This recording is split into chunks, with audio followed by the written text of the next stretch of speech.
This is MC Fireside Chats, a weekly show devoted to the outdoor hospitality industry, hosted by Brian Searl and Cara Csizmadia. You'll hear from special guests that focus on topics to help your business succeed, all backed by Modern Campground, the most innovative news source in the industry.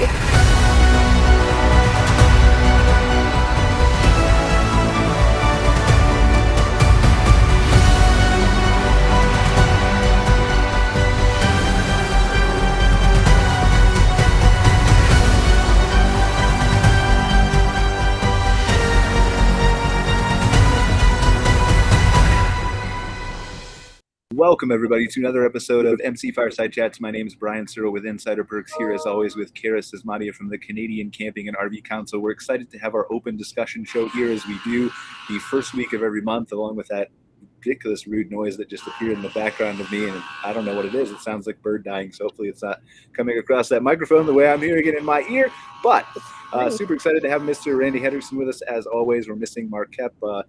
Ruben has moved to the second week for our new glamping-focused episode. We're going to have the second month of that coming up next week, so super excited for that.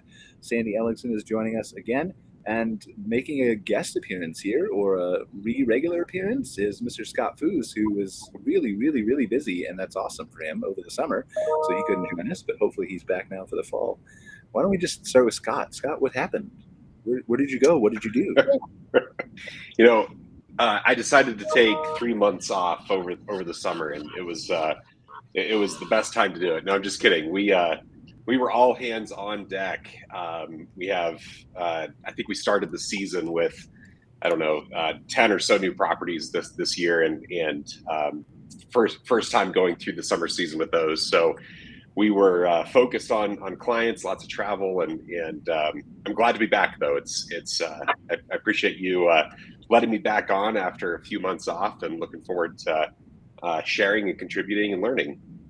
Yeah, for sure. You'll always have a place here, Scott. Somebody's got to make up the balance between Smart and Randy. I mean, did that come out right? Absolutely. Good balance. Smart and me is what I meant to say, which is really, right. That should definitely be it. Appreciate that. I think I'll just toss it to you guys, as we always do in the opening of the show, and say, is there anything that's come across your desk that you feel is super important that we need to be discussing here, that the industry needs to hear? Oh God, everything's so boring. There's just nothing going on. It's the same old, It's just, where's the roller coaster part of it, right? I mean, every day something's changing. It's unbelievable. There's too much sarcasm on this show. I just want to point that out. Yeah. Of course. You got to know him well to be able to pick that up, I think. Yeah. Oh yeah, right. No, it's just, I've said it so many times, I'll say it again, but after having been in this biz for so long, I know Scott would absolutely agree as well. You never know from one day to the next what's going to be happening or what's going to hit the news wire. When you start thinking it's maybe getting into some sort of a rhythm of some sort, you realize it's just not going to happen. I mean, literally every day something comes up that says, I didn't see that coming, or how about that, or wow, that's innovative. And, again, not to be too redundant, but I just think the whole industry is going to be seeing so much amazing change in the next 24, 36 months. Far more so than we've seen literally in a couple of decades. I really believe that. I don't think that's hyperbole. Everything is in flux and change, and I think it's all for the better, by the way. Yep. Okay. Well, so we need to expand on that a little bit then, right? Because that's clearly, I think that's probably a bold prediction in the eyes of many campground owners. So you're saying 24 to 36 months, that's a short timetable, obviously, for all of history, more changes than ever, right? It's a bold statement. So what are you talking about, and why should we be paying attention?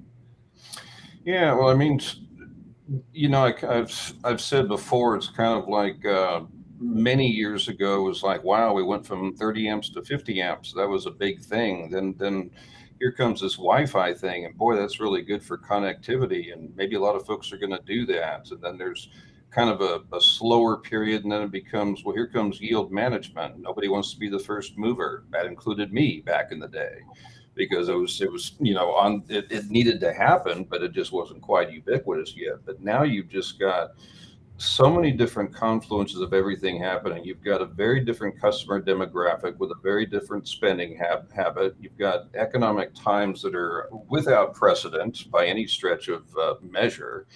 Inflationary stuff, recession, COVID, what have you. So everything has fundamentally had to change. Consumer preferences and habits had to change. Parks had to change. What they offer had to change. Pricing strategy, programmatic pricing, experiential hospitality, which is what I'm keenly focused on these days in particular, and what that means to our industry.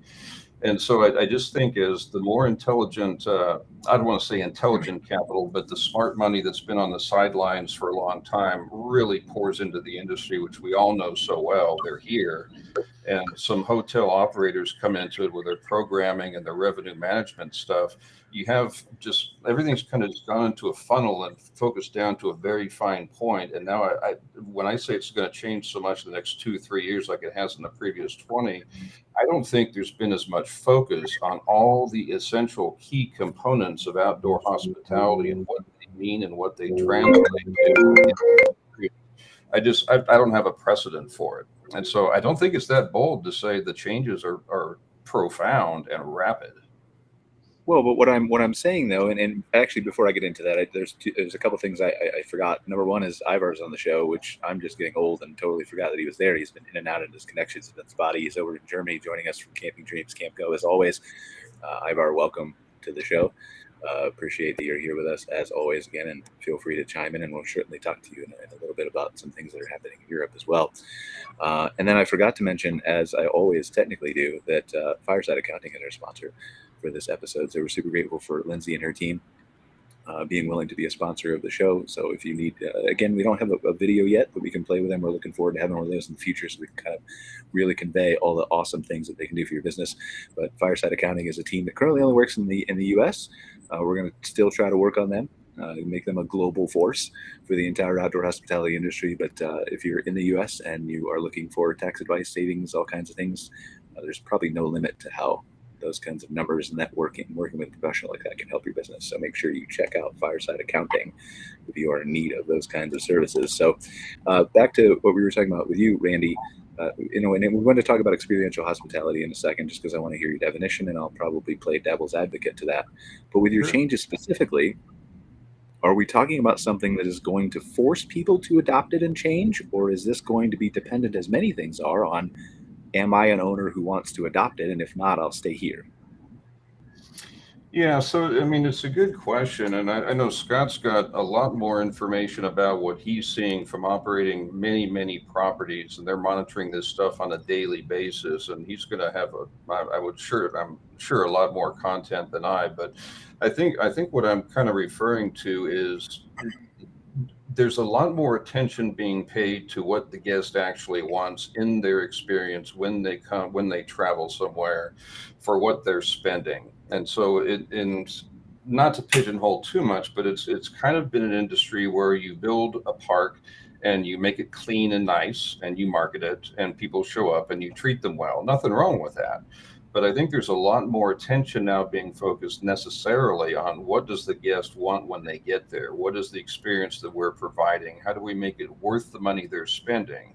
If there's fewer people traveling for a number of reasons we can talk about, but they're spending more, meaning average daily rate is holding, which is true in the industry, they have to have value in excess of what they're spending for it. So I think as owner and operator, paying a lot more attention to what do my guests actually want to see than making sure I'm providing it. I think that's not only forward thinking, it's also probably economic survival, because people don't just want to park and stay for the night. They want to experience something broader than just an accommodation. They want to be a part of something, and people and culture, local things and whatnot. That is a consumer driven behavior that the owners of the businesses have to be open to, receptive to, and plan for. So let me, though, play devil's advocate here, right? Do we need, and Scott, I want to hear your opinions on what he talked about in a second, especially for the time crunch and the changes and all those kinds of things. And obviously, you throw your hat in the ring with experiential hospitality. Anyone else can, too, as well. Just playing devil's advocate, not saying that I believe this position, right? But picking apart your theory. Doesn't need a word, though. Because here's how I look at it, right? Like there have always been different types of hotels and resorts. Some have been the cookie cutter, same experience like you're talking about with campgrounds. They come in, they get an experience, they maybe smile at the desk, and they get a good review and they leave. And then there have been the Sandals and the Secrets and the all-inclusive places who have focused on the service and, the butlers and the waiters and making sure that the experience is way up here versus wherever. Mm-hmm. And so they're still called, though, resorts and hotels. They're not called experiential resorts. So I agree with you that is the direction, and I think most people here would, that is higher from a profit standpoint and is clearly the direction that a segment of guests, and a large segment, is probably trending. And I think the numbers will back that up, that you guys can share with us in a second. But do we need a separate track for this thing? No, because they're two halves of the same coin. And this is just my personal feeling. Outdoor hospitality is experiential hospitality if you embrace the experiential component of it. So these aren't two separate things. And so when I refer to experiential hospitality, that's been part of the hotel world for a very long time. It's not a new concept. Hotel has done that very well, and they've really made it an art form, and they're really doing a lot of innovative and interesting things right now. So I think when I'm talking about experiential hospitality, I'm talking about the existing outdoor hospitality asset class, but taking some of those best practices, programmatic pricing, wrapping more experiences, selling the zip code, as we've talked about before. I think that's when experiential hospitality, as it's been in a hotel, marries very well to outdoor hospitality. So one does not replace the other. It merely augments what's already here. Well, and Okay. Randy, when you're talking about experiential, really the crux of that goes back to who is your customer. And that's the most important thing for the park, is that park has to know their customer. And so if they are a specific type of park catering to a specific customer, and then they want to change to a different customer type, that tells them what they need to do in their park to be able to reach those customers. Because it's kind of funny. I'm thinking we're reinventing all this new language around this outdoor hospitality industry, because you can't just say camping now and really mean, that's not an all-encompassing word anymore. I'm going camping. People used to go camping and it wasn't their vacation. They just went camping, right? Mm-hmm. Now, does camping mean I'm going to this big resort where everything is done for me, right? And I'm at this high-end RV park, or does camping mean I'm camping out in the woods somewhere with my family on BLM land, right? It's the term goes from one end to the other, and you almost have to redefine the language you're using. But I would almost then say that it's all experiential hospitality on the low end or the high end, because you're having an experience. I mean, it might not be a good one, but they're not the same on the high end and low end, though, because there are, just like in a hotel, there's a Motel 6 and it's a bed to sleep in on your way from A to B. There are RV parks and campgrounds that are places to sleep in on the way from A to B. There are experiential hotels that are very guest focused, guest centric, and focus extensively on consumer data to understand how we're going to drive our product offering and our pricing. That's hotel. That's also outdoor hospitality. So you can have the place you park for the night. Experiential hospitality doesn't translate to all scales within outdoor hospitality. There are roadside places to park, and that's what they are, and they do it great, and there's a room for that. One does not replace the other. It's merely a fundamental shift in thinking to augment what's great about our industry and take it to the next level up. Yeah, I don't disagree with you. I'm being argumentative on purpose, so go ahead, Sandy. Yeah. I was just going to say the difference is that nobody chooses the Motel 6 for the experience. Never. They choose it for the rate. But a lot of people choose boondocking in a tent on BLM land for the experience, because that's what they're looking for, and it has absolutely nothing to do with the dollars. If I let my husband choose where we were camping, we would be camping in a small mom and pop that basically we could build a fire outside our rig. It doesn't even have to have a swimming pool, right? And that's his kind of camping. That's the experience he's looking for, right? But if I talk to my youngest son, boy, if it doesn't have a swimming pool, paved concrete pavers, a really nice bathhouse, and activities for his kids, he's not even going to consider it. Right. So that two different experiences has nothing to do with dollars. Well, and I think that's what it comes down to, is it's completely consumer driven. It's, what does the consumer want? The consumer that wants that small mom and pop camping experience is going to choose that park. And I think that's the beauty of this, is it does give us the ability to give our campgrounds the ability to really find their niche and their thing, and figure out the kind of the best suited solutions for them, whether that's because of their location and their zip code, like Randy always talks about, or if they want to really build that resort experience. And I think in mine, it's there's room for lots of the experiences, many experiences at the table. It diversifies the experience in that in itself, where now as a camper, I can choose one weekend to go camp in the provincial park on public lands, and then the following weekend or next month, I can go to the resort with the pool and the activities and all of those things.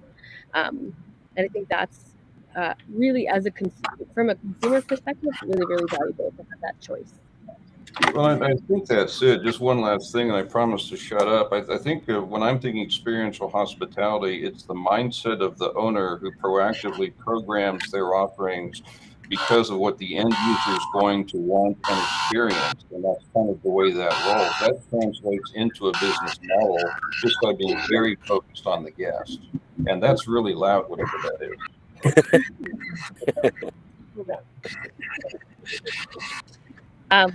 is. Sorry, I'll mute my mic. Scott, with Scott, please talk over Brian. happening. I think the most I important don't know thing if with Brian's still. market can't think about who they are. Problem I see a little bit here in Europe is just doing pretty well to think about anything, except and have to pay their. But now they have to think about who they can be, and sometimes the problem that all of a sudden some changes in the market and difficult things that successful like you, and you have to make them think about it.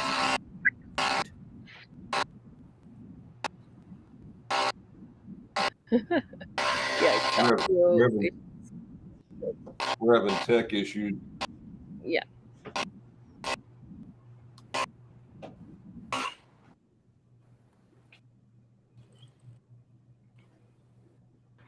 Oh, it put me front and center. I guess that means I'm supposed to be speaking now.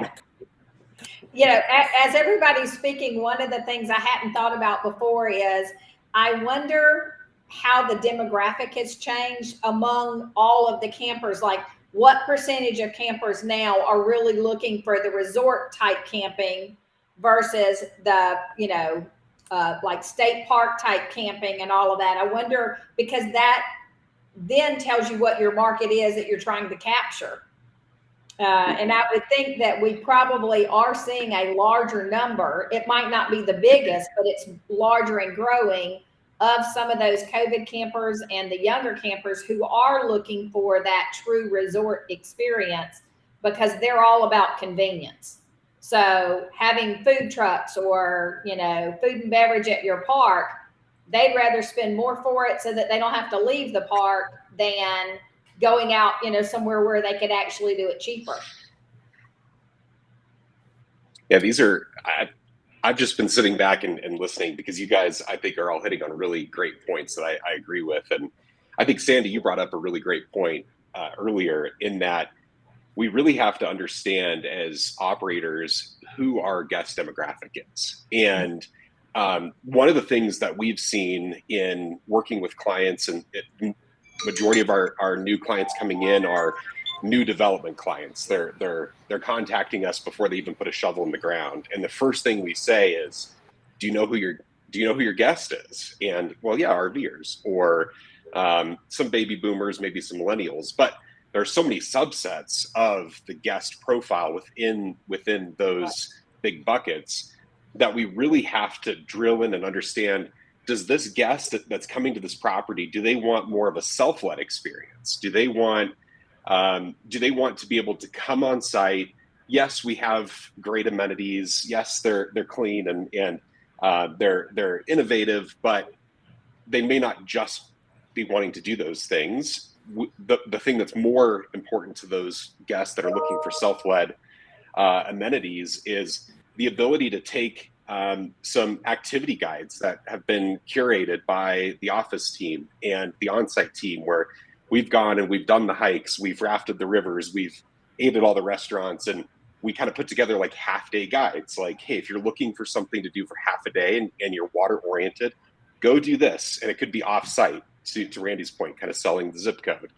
I think that at the end of the day, for me, the industry, the RV industry is unique in that if you compare it to the hotel industry, from what I know, I don't profess to be somebody that's from the hotel industry, but the hotel motel industry back in the 60s and 70s were all mom and pops, right? There were roadside motels.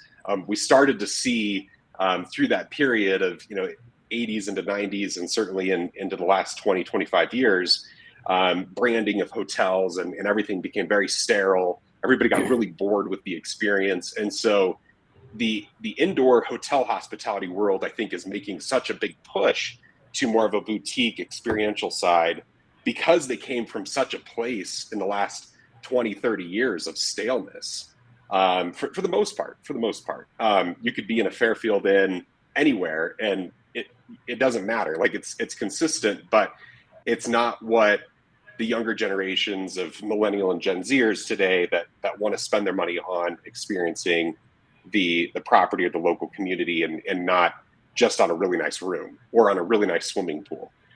So our industry is unique in that we haven't, there certainly has been a lot in the last couple of years, but there hasn't been this massive branding that's taken place for the majority of our industry.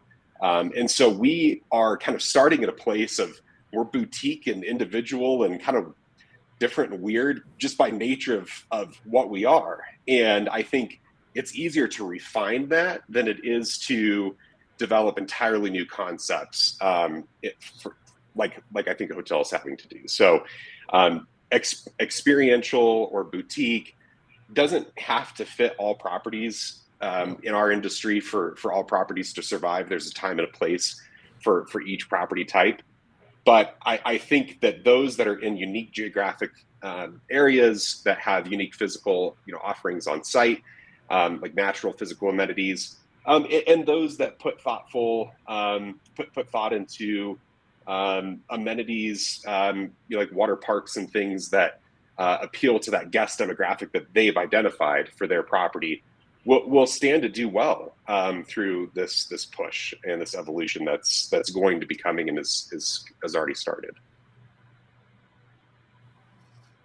Yeah, I couldn't agree more, Scott. With all said, it's I love analogies, right? It's like I can almost imagine, as I'm trying to think this through in my own head, if I've got a small park in Texas, right, and it's in Bandera, Texas, and it's on the river, and it's got really cool things about it. So if I stand in that park and I look out at the river and I look at the sights and I look at the downtown and what have you like that, I've got a cool place for people to stay. So if I start thinking, wait a minute, if I'm coming to Bandera as a consumer, this for me is the fundamental shift to experiential mindset. Is if I'm going to come to Bandera, I'm going to probably Google things to do in Bandera. So as a business owner, if I do that and Google things to do in Bandera and I see what comes up first, that's also going to come up first in a consumer search at home. So if I can find those businesses and align with them and say, hey, people are Googling you and they want to stay with me, what can we do together? All of a sudden, I've moved from having a place for people to stay to an experiential thinking. I'm thinking about what my guest wants to find when they get there. They want that, I think to your point, Scott, they kind of want that curated experience, that roster of things to do, that zip code type of thing, the restaurants the staff is eating at. They want to be kind of by nature at the check-in process, not merely collecting funds for the night, but being that concierge. There's great places. Where do you want to eat? What sounds good to you? Here's a great place to do. That's what I want as a consumer. So when the business owner thinks as the consumer and says, what are they looking for when they find me? I better sell some of that to them as well.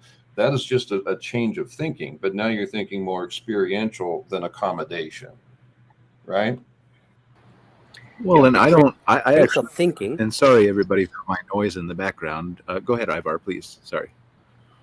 It's really a change of thinking, because if I see, I can only, I think it's travel and go camping, no, or to which country, region. First they choose the national park, and then they find the spot to.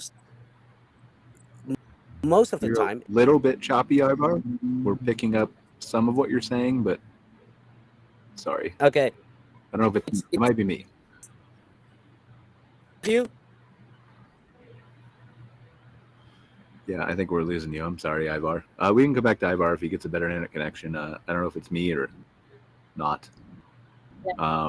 But sorry for my mic noise issues in the background, and then my laptop was overheating and totally freezing, so I couldn't mute myself. So I think I have everything fixed now. It was all kind of a convoluted thing. But to your point, though, Randy, about experiential hospitality, more specifically, what we were just saying a couple minutes ago. Like, I don't think I disagree with you. Never have. It's always been about the guest experience and the convenience that you can provide to them. Always, throughout history, people will always go somewhere where it's more convenient. Always. And then the question becomes, though, like, there are obviously some owners who don't want to do that, just like there are some hotel chains that don't want to do that. And so that's what I'm kind of driving at, the 12 to 36 months. Are you saying that that's the experiential hospitality piece? Are you saying that's something different? Are they tied together? Yeah, I think for me, it's basically when you start reevaluating what the customer is telling you, and when the customer themselves are changing as they have. The data shows how much penetration there is with millennials, Gen X, Gen Z. They're the majority of RVers, they're the majority of travelers, and they're spending money. So when you have that kind of a demographic shift, I mean, to Scott's point earlier, it's not just the major shift, but the minors within that. When that changes, when consumer preferences and spending habits change, by necessity as a business, you have to adapt. And so part of what I'm suggesting is part of that adaptation is because the customer demographic has changed, I too have to look at the way I'm being perceived by my largest group of customers. That involves a change of the way you're doing things. And when I refer to that compressed period of time, it's because I personally, I'm not saying this is true, it's just a personal opinion. I think that the fundamentals at play have never been so fluid and massive and paradigm shifting. I hate to say the word paradigm shift, but it works here. That's going to force a lot of people to understand that it's time to rethink how I address my business. And I think that's where the experiential mindset comes into outdoor hospitality. And again, the two live together. They're not separate animals. It's just a change of focus. And so that, I think, is happening at warp speed and just a huge degree. So by necessity, when your neighbors start doing that, when other parks start doing that, when those parks start getting the articles written about them, other folks are going to say, well, maybe I need to kind of adapt that. So it kind of affects other people down the line as well. But the first movers are kind of shifting things right now today. So the rest will inevitably follow. Well, I think it's a multi-step process, though, too. Like, you have to set yourself up to be able to understand. So from a marketing standpoint, right? Like 95% of the people that we do help and work with on services don't look at their analytics, don't care about call tracking, don't understand the guest, even the reservation reports in their, online reservation PMS system. And so setting yourself up to collect that data in advance then allows you, when you decide to make that shift, to have a historical, this is what they're looking for, this is what they're doing, this is where they're coming from, this is what they want to do, this is what they're asking my front desk staff, CRMs and customer profiles and all that kind of stuff. Well, and this is the kind of stuff, I'm going to throw Scott under the bus here just one more time, but I don't know of anybody who monitors this stuff closer than Scott does with his team. I mean, Scott, I don't want to speak for you, but you guys are always in touch with who your guest is and what they want and to your point earlier. I mean, you're already doing this stuff. You've been doing this stuff for years. You've been doing experiential practices within an outdoor hospitality asset class by understanding consumer spending habits, the drives, the dynamics, and making sure you speak to that, right? I mean, again, I don't want to speak for you, but you've been doing that forever. Well, I appreciate that. I don't know about forever, but we we've had one of our managed properties up in Oregon on the coast has been a really interesting test kitchen for us, and was really the catalyst for us to kind of dive further into what experiential means. We, by nature of how the whole deal kind of came together with and the partners that we were working on with that property, for the first time we had worked with a creative ad agency that came in and did a deep dive into the guest demographic and the guest profile, and really walked through the entire process of how we're answering the phones and how that greeting is when you come in the door. Not just make sure you smile. We all know that you need to smile when you're on the phone, and smile when you see a guest.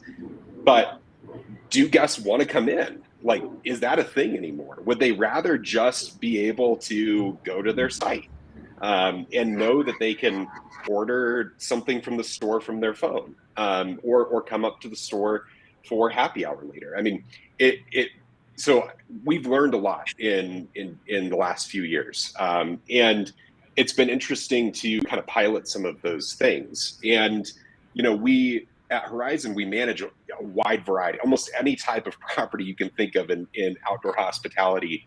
We're managing, and the sub 100 site extended stay property in the Houston metro area that's catering to oil workers and workforce, mobile workforce. They still want a great experience, but like, they aren't really necessarily the same as a high touch, kind of more modern camping resort that has a blend of accommodations, RV sites. So I think going back to my point, as my earlier point was, and Sandy's point that she first made, was really understanding that guest demographic. And I think understanding the things that they want to see. And it sounds, as an operator, especially as a maybe a mom and pop operation, it might seem daunting. Like, I hear these words, and I know it's something I need to be doing, but how do I even start? What's the process of understanding what would be right for my property? And to your point, Randy, putting yourself in the guest shoes is a great option. I think really spend your off season, if you're heading into your off season, and the more that you can do in Q4 of this year before the end of the year, with maybe sending out some surveys. If you work with a group like Brian's, who can help automate some of those things for you, and ensure that you're touching your guests at the right point after their stay, kind of heading into the fall season, to see what worked and what didn't work, and maybe put in some more bold ideas that you've been thinking about, like not having a check-in, like an in-person check-in, be a mandatory part of the process, and ask your guests, is that something that you would like to see? It's that simple. And just make some of those process improvements over the course of your off season, and ready yourself for the coming season. I agree. I agree with everything you said, Scott. I think, again, not to keep beating the same drum, but I think one of the biggest paradigm shifts is, what does my guest want, as opposed to, I've got a clean place, why aren't people here? Or I've got a clean place and with my rate, or whatever like that. It isn't if you build it, they will come. You have to find out who they are and speak to them, and find out what they're looking for, and address what their preferences are. To your point, do they want a kiosk? Do they want no human interaction? Do they want a concierge experience? Yes, it's hard to quantify, but with the more effort you put into it, again, to your point, Scott, to understand who's going to be spending money with you, that's a pretty important thing. And you may find out when you do that with our own businesses, myself included, you say, I didn't really think about that part before, but by gosh, there's somebody at my front desk now saying, I'm glad you did that. Thank you for that. I had a great experience. So it just is, it's outward looking versus inward looking. Who are they, and how do I, in a language they understand, and make them know that they're welcome at a property they're going to be proud to be at. It's just it's a perspective shift that becomes a business model, I think, is really the best way I could say it. Yeah, I mean, and I don't know how long I'll be able to talk here because there's apparently some giant dying bird that keeps screeching behind me, and I don't know where it's coming from. But I'll talk for as long as I can and say that, I don't disagree with anything that you're saying. I think that there's been this is obviously opinion based on what we see from our limited set of clients that we have, right? Is that the times have been good, especially over the last 2 years, but really, extend back for as long as the internet has been here. You basically could build it and they would come if you did some very basic, like found on Google, whatever, Facebook page type of stuff. Whether that's shifting now, who knows? But I've had a lot more strategy calls with people than I ever had in the history of my company, probably in the last 2 or 3 months. How are we going to adapt? Let's get granular. Let's look at these analytics. Let's look at these, and people are interested now. And it's not just big groups. And so I think that when things, and it's just my opinion, right? I think things are going to shift. When that happens, then you're going to have to dig deep into some of this stuff to really figure out how I want to set myself apart. And whether that's experiential or another way, whatever it is, you're going to have to at some point flip over to that methodology, or at least dabble in it. But I don't think there's really a big incentive for a lot of people, except for, like you're talking about, the early movers and shakers who are always the early adopters, who are always the innovators and always the leaders to do it. Yet. Yeah, I think it does trickle down, though, because to your point, Brian, I agree with 100% with what you said there. I'm not surprised more people are asking for a deeper dive on analytics, because the customer is speaking every day. The customer is speaking when they do or do not show up. The customer is speaking with what they spend while they're there. If you're not listening to that customer, then you're just not hearing you're not hearing them say, I really want this, but I'm not getting that. So, of course, doing a deep dive on the analytics and really getting into that quite a bit, it makes sense that a lot of people more would be asking about than previously. It doesn't mean it happens overnight. It doesn't mean it translates to every single property at all. But I think as practices improve, as best practices improve about this is what we ought to do by reaching out proactively to consumers, it will spread and pervade it by necessity, because that's what always happens with innovation, right? Somebody has to move first, and then all of a sudden, wow, that actually makes a lot of sense. But it is. Go ahead, Sandy. I think a lot of what we're talking about is really important as we move into 2023, because we've come through a couple of years where parks didn't really have to market. Occupancy was just, something that happened because we had so many COVID campers out there, camping. But now we're seeing our booking windows drop. I mean, I had parks whose booking window went to almost 16 months out. They were sold out. And now we're seeing those exact same parks where their booking window is 90 days now. And I think it's not because people aren't going to camp, but they're watching, inflation rates. They're watching the cost of gas, and they're saying, I'm not going to commit that far out, because the other thing that's happened is during this time, we raised our deposits most of the time. And we shortened that window for getting that money back, or we're now saying, hey, we'll put it on an account. And so they're being a little more cautious with booking too far out. So that booking window has dropped. And now all of a sudden, parks who were booked 6 months out are freaking out a little bit and going, but I don't have reservations. I'm not booked for next spring. What do I need to do? And so that's an education process, one, in all these things we're talking about: knowing your customer, knowing how to reach out to them, figuring out what that experience is that they need. And then finally, I'm still like super surprised that we have parks that are not online, and they don't book online. You have to pick up the phone and call. And I think if they knew how much money they're losing because of that, they would be shocked. I think their occupancy would be up. It would be, because there's so many great parks, but they just have got to get over that. I'm not going to do the booking online. People are going to call me. That's a dying breed, right? So it all goes hand in hand, though. Everything that we're talking about is one giant circle, right? Right. And so if you look at like what Randy was saying, I want to understand what people are buying in my store or not buying, or even the data that we're talking about, whether they come in to check out or they don't check out. All of that takes time from an owner-operator standpoint. Mm-hmm. And that's time that let's be honest, a lot of these husband and wife teams or 4 or 5 people teams don't have time to do, Mhm. And if they maybe they do, they need to hire. They're not going to hire a full-time marketing person and a 3-person, right, or an analytics person or a data person or whatever. So they need to understand how to collect that data in a more efficient way and then analyze it in a more efficient way. But then I would say that, to your point too, this historical trend of the 2 years being full, I'm seeing a lot of people calling me asking for that advice, as I said, but it's mostly people who've only been open 2 or 3 years. I think that we've built it and you would come for like 10, 12, 14, 16 years. And those people who run campgrounds for that long still they're not seeing a difference because they're up over 2019 still. Well, and it's interesting. I mean, this may sound a little bit convoluted and weird, but I'm pretty well used to saying those kind of things, right? But if someone's just been the last 2 or 3 years, and again, I'll defer to Scott on this, but in 20, you had the mass exodus from COVID. In 21, you had the unprecedented revival and everybody was camping again and, upward rates and upward occupancy and everything. And then in 22, it's kind of like, well, the occupancy dipped, but the rate kind of held.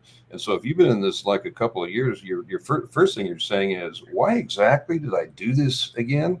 The second thing you're thinking is, it's adapt or suffer. So now I better get really serious about understanding who's doing what and where, which again, I think drives some of this different thinking about the mindset, because it's been anything but a level playing field. The great void by the great, ride back up. And now what's to your point, Sandy, what does 2023 look like?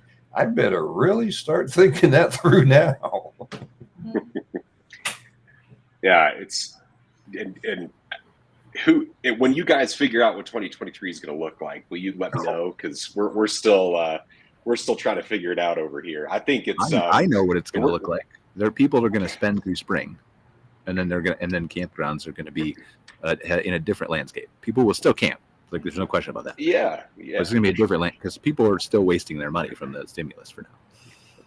Yeah, and I read a report from Destination Analyst that came out earlier today that talked about how 2/3 of American leisure travelers are planning to take at least a one-night trip in the next 3 months.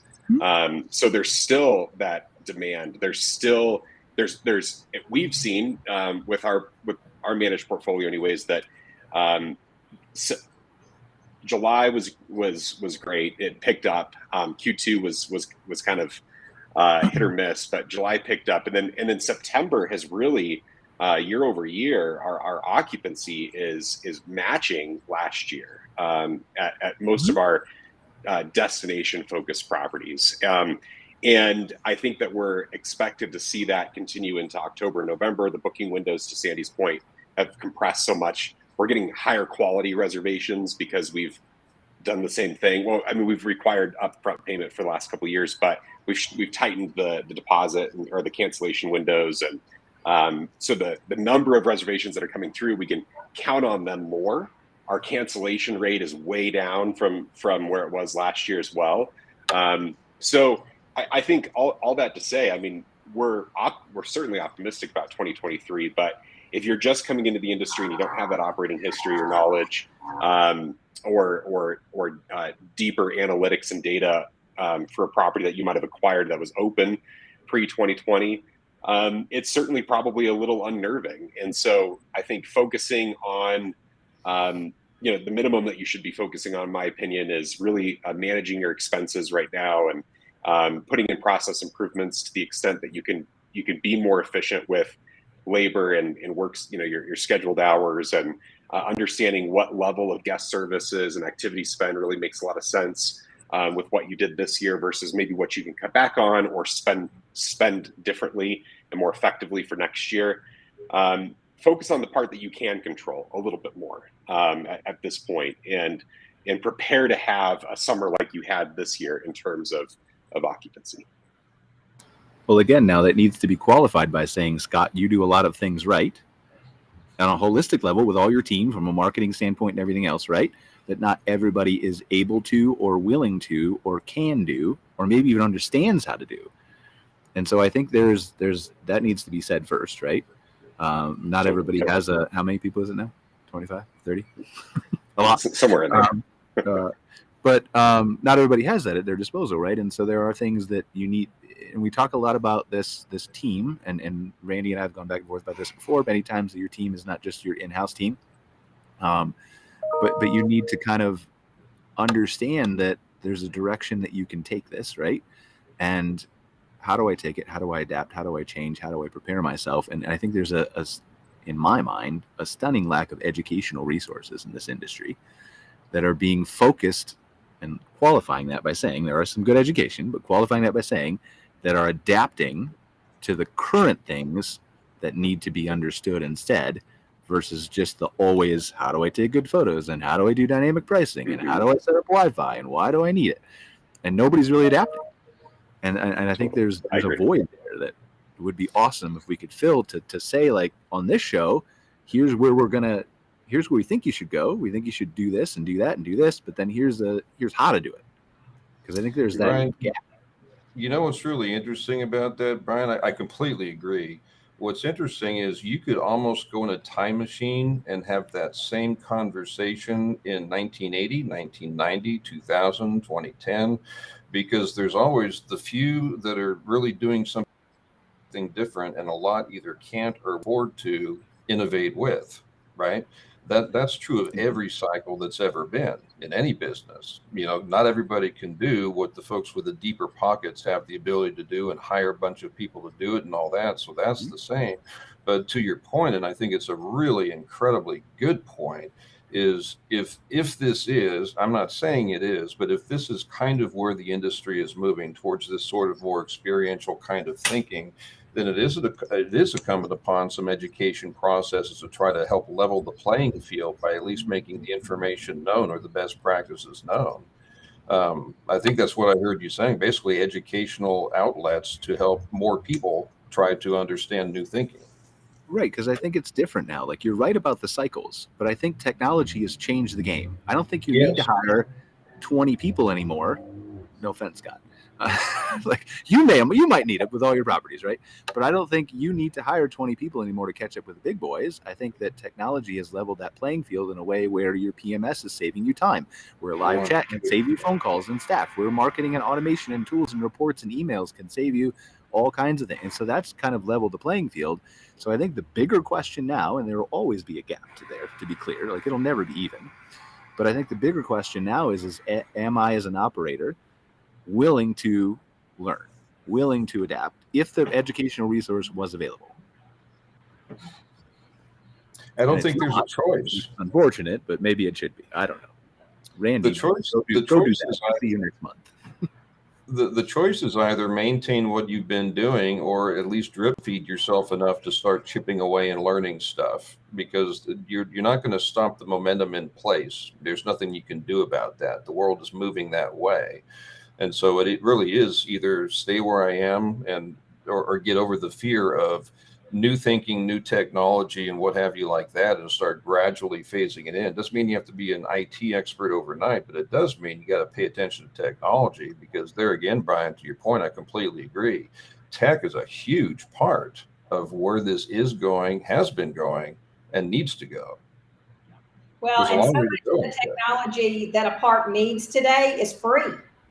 It used to be everybody had to pay for a property management software, and you paid per month or per unit or per location. Now there's a lot of the softwares that are out there that are amazing software, and they're absolutely free. The guest is the one that's paying for that software, because there's a small booking fee for online reservations. So it's costing the park nothing. So financially, there's no excuse not to.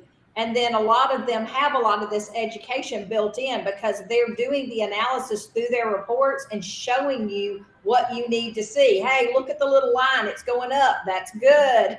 It's going bad, or it's red. That's bad. So of course, I'm a technology girl. I'm a geek at heart, but I really struggle with, the lack of adoption of technology in such a significant part of our industry. Well, it's also two-step, though, right? Because you're right. There are a lot of things that are free, but free doesn't always mean best or best for me. And so you're right. There's a lot of, like, you can hook up an online reservation system and it's free and you're passing along the cost to your campers. But are you also understanding that you can set up dynamic pricing within there and set up yield management and set up all the things, right? And lock fees and make more money through that. And how does it work? And so there's free, and then there's taking advantage of tools that take your time, but may still have no cost associated with them. Agreed. Yeah. And, I think we use currently 3 different PMSs, and one is paid for kind of directly by the guest, if you will, to Sandy's kind of example. And the other 2, we monetize the functionality of the systems to ensure that the cost of the system is totally covered through booking fees and things that have become customary, and site lock fees and that sort of thing. So to your point, don't be worried about the spend. Don't go for the free option just because it's free. Go for the best option that's going to provide the most automation for your business, and figure out how to drive revenue from it to cover the cost. I think that to us is something that, I think, to everybody's point here, that tech is still a long ways out, but there's been so much cool advancement in the last couple of years that I think our industry is starting to take advantage of more. Well, you mean tech's a long way out from industry adoption. Is that what you mean? Or yeah, right. Yeah, exactly. Okay. Yeah. I mean, because it's there. Yeah. Yeah. So yeah. I just wanted to, but yeah, I mean, yeah. It's a tough thing. Like, and I think part of the lack of adoption and willingness, like, it's always a human behavior, right? Everybody is resistant to change in some form or fashion. I might be the geek who adopts technology like that, but everything, like 4 or 5 other 12 things, and no, don't touch me. I like the way it is, right? And so we all have that. But I think there's also a less of a push to change when times are good, and you have no reason to adapt either. And so I think that, again, I'm not saying the camping industry is in danger in 2023, but I think it's going to shift. And if you're not ready for that shift to target experiential or not experiential, or older people or younger people or local people versus national people, or on and on and on and on and on, then you might suffer. Bingo, Brian. Bingo. And, that's it. I think, because if you look at who entered the industry over the last couple of years from different travel segments that are first-time campers, those COVID campers, they probably are quite a bit underwhelmed with the status and the opportunities within the industry to stay at. And they're like, oh, we can be outside and we can enjoy nature and get close to our national parks, wherever our destinations are. But they're used to a certain level that's been a certain level of service and experience that's been in that indoor industry. So they're to keep those campers, to help keep that demographic. I think you have to innovate for 2023. And I think we saw that this year. I think people are, they're testing the waters, going back into their flights and their traditional resort stays. But what they do next year will be really telling, I think, for our industry.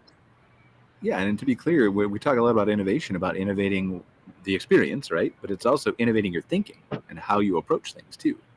It starts with thinking. Yeah, I think it all starts with thinking. And Scott, you just said something that kind of touched on me as well, because I've been really kind of studying boutique motel, boutique brands, and kind of the various different accommodations within hotel, because of the thinking that I think is coming our way into outdoor hospitality, again, to augment, not replace. And I can imagine a scenario where somebody just stated a really cool little boutique motel, and on their app, they said, yeah, I'd like an extra housekeeping turn, and yeah, I would like to go ahead and order this. And they're used to doing the app thing. Then they go to a really cool little boutique campground, and they're saying, well, where's my app? I mean, I have to go up to the front desk and ask them for this. So the technology is going to, because hotel is investing in outdoor hospitality, hotel thinking is going to be coming as well. And that's my only cautionary tale. It's coming. It's already happening now.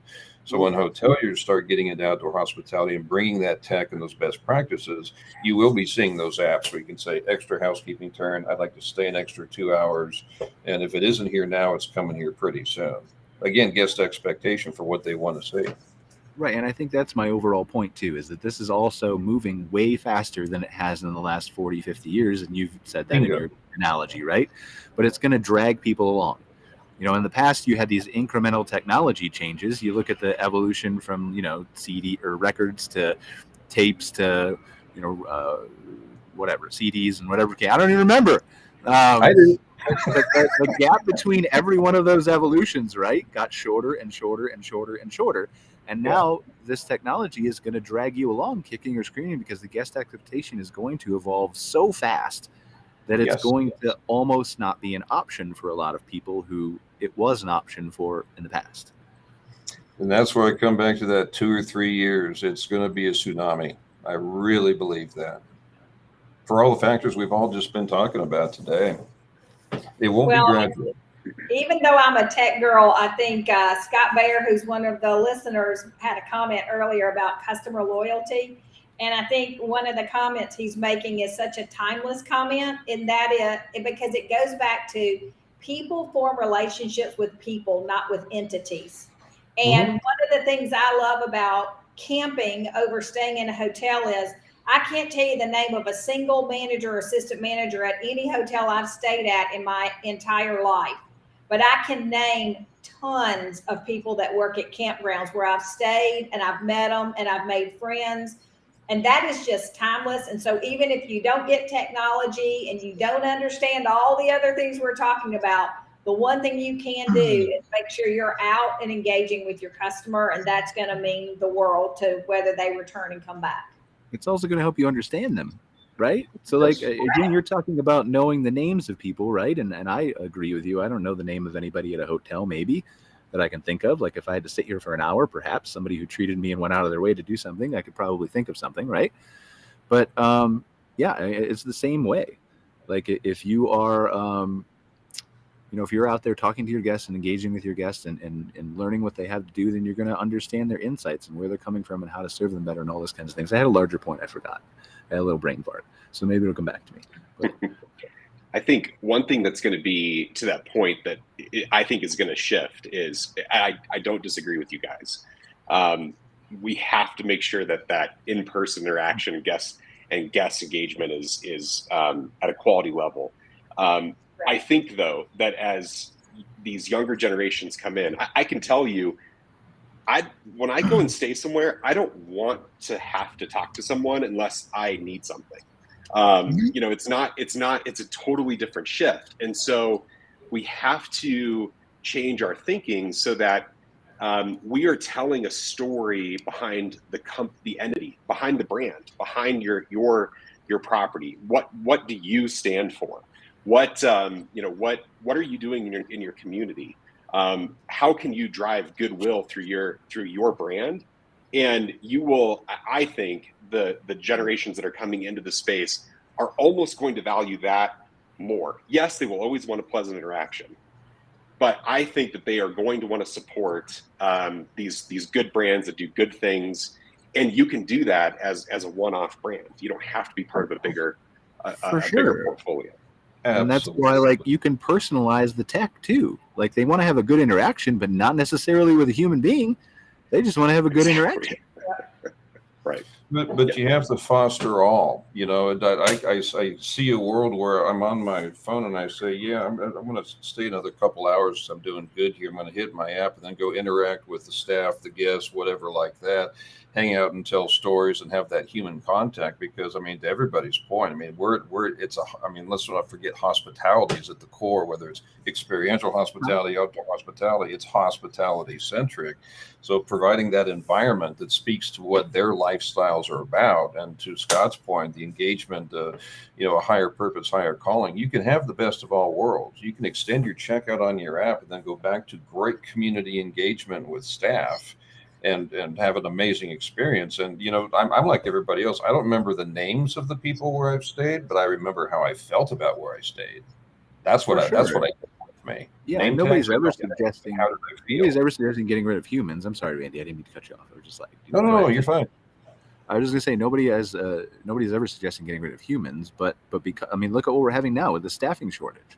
If you just implement technology and do it in a personal way, you can have the best of both worlds still. You can solve your staffing problems and still have, like, you can still be there as the husband and wife team or the 5-person team or whatever, and still then take that bandwidth that was being used in other places and redirect it to better customer service or more understanding or better reports or whatever you need to do. So fixing the sewer pipe in 2 weeks instead of 4 weeks or whatever it is, right?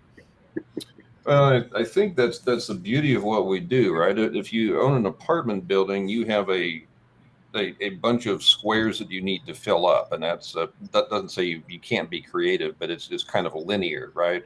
But with here, we're talking about, I need some great technology and better human interaction, and I need to sell my zip code, and I need to be experiential, and I need to be outdoor hospitality. But you can do all those things because you've got a canvas. You can move the things around and pivot and take the best of all worlds. I think for me, that's the main takeaway. It doesn't have to be all tech or all people. It's a mixture of all. Yeah, and Jason's commenting on LinkedIn when standards slip, but standards can be enhanced too. So I think there's a misnomer that you start here, and I think I hear that from a lot of businesses. Well, here's my level of service, but then I slip over time. Maybe I get new managers, or I focus elsewhere, or I do what. But there's also an up. You can keep going up and up and up and up and up. And I think I try to have that philosophy at my company, and sometimes I fail at it terribly, but I always want to get better. And sometimes I get better by 2 steps and backward 3 steps and better by 4. And then it just goes up and down. But the goal is always the same, to go up. Sometimes I fail and suck at it, but I try. Well, don't we all? You're in good company. You sure are. So, and then I remember my point from earlier about understanding your guests, right? And we got to wrap up the show because we're running a few minutes late. And Peggy says on LinkedIn, the staff must be friendly and professional, even in RV parks and campgrounds. Absolutely, Peggy, 100% agree with you. But my larger point is just a lot of these people aren't understanding the basic necessity or basic things about their guests, right? We're talking about deep dives into analytics and customer profiles, but they haven't even asked the basic questions. And one of the best ones I give my clients is I've told Randy this. I don't know if I've told Scott this or Sandy this on the phone, but it's the best analogy that I've ever seen is why are you spending all this money on social posting and creating content? People are hiring people who work $40,000 to $60,000 a year, and all they do is post on social media. But understand and think about and put yourself in your guest's shoes, just like the names. How many times, what's the last hotel you stayed at, Scott, Sandy, or Randy, where you went home from vacation and you're like, man, I wonder what that Marriott is up to today. Let me go check out their Facebook page. No, well, it doesn't happen. So you should be posting on social media, but stop looking at it like it was 6, 7, 8 years ago. It's totally use it now. Use it as a tool. Totally. Yeah. I just checked out at Salient, so I'll throw in my final point here. I just checked out this morning from there's a boutique motel in Salida, Colorado called Amigo Motor Lodge, and I absolutely checked out and went to go follow on social media, and they're counting on that. They're not spending in other traditional marketing ways, but there's ways to do it right. But to your point, Brian, don't post just to post. Have a purpose. Well, yes, but also I don't think there's a need anymore to spend unless you're creating high level content. And I know we're over, so if anybody needs to jump out, that's fine. But creating the type of content where you go out and you're staging shots and focusing on storytelling, and this person that you have on your team is spending 30 to 40 hours a week creating. It's a waste of time unless you're doing it really, really well. Like we had this conversation with a client about TikTok. Do I need a TikTok account? Right. Well, yes, you need an account because 40% of young adults are using Instagram and TikTok to search for local businesses now. So you 100% need an account. And that's a Google stat. It's really a shock to me when I saw it. But Google came out and said that. They're feeling threatened. But what you don't need is to create content regularly for TikTok because nobody wants to see what you're talking about. They don't want to be sold a campground. Now, if you have an awesome manager who's super personal and can dance around and do all kinds of fun things and do that 3 to 5 times a week, absolutely post on TikTok. But 99% of people don't have that. So what you need to be able to do is just discoverable. Yeah, agreed. You've got to you're spending dollars to direct people often to these social profiles, and you've got to have some sort of presence there, right? But the ideal in our world, anyways, is having more guest-driven content around your handle so that it's more authentic. Guests can put themselves in their shoes with how they see other guests experiencing your property. Not necessarily the canned posts, for sure. Totally agree. Right, but those posts need to be told on your website first. Sure. Yep. Then disseminated to social, because social is not what it used to be, and it's switching totally to content discovery. Yeah. And so your branding of your property and your information needs to be on social, but it needs to be done from this is my website first, because this is, or whatever your first perspective is, right? But you don't need to rent an audience, as I think you're saying too. And I see that with restaurants. Like, it frustrates the heck out of me when I'm trying to find a menu for a restaurant and I'm traveling and their website on Google is their Facebook page. What? Totally. So, you move on. Anyway. You choose the other one. Yeah. Okay. I think that's all we've got, unless you gentlemen have anything else to add, or Sandy. Really appreciate you guys all being here today. Sorry we had some technical difficulties with Ivar, and I think Cara was having the same issues. So, and obviously I had the whatever was happening in the background with me. So we'll move on. Have a good show next week. Super appreciative of the great, absolute discussion. We're going to have to focus on and figure out ways to figure out this whole education thing. So I think the industry definitely needs it. And we've got some smart people here on this show and who we all talk to on a regular basis too. And it seems to be a problem that we can probably help the industry solve now or in the future. So really appreciate you guys watching another episode of MC Fireside Chats. I'm Brian Searl with Insider Perks. As always, thanks again, Scott, Randy, Sandy. Randy and Sandy actually rhyme. I just realized that for the first time. We should start introducing you guys like that. Next week is our glamping focused show. Ruben and I will be having some regular recurring guests and some people on to talk about the glamping show and other things like that. So join us then. And until then, take care, guys. See you later. Bye. Thanks all. Thanks for watching this episode of MC Fireside Chats, hosted by Brian Searl and Cara Csizmadia. Have a suggestion for a future show or want to see your campground or company as part of an episode? Email us at hello@moderncampground.com. Join us next week for another episode. And don't miss the latest outdoor hospitality news and commentary from around the world at moderncampground.com.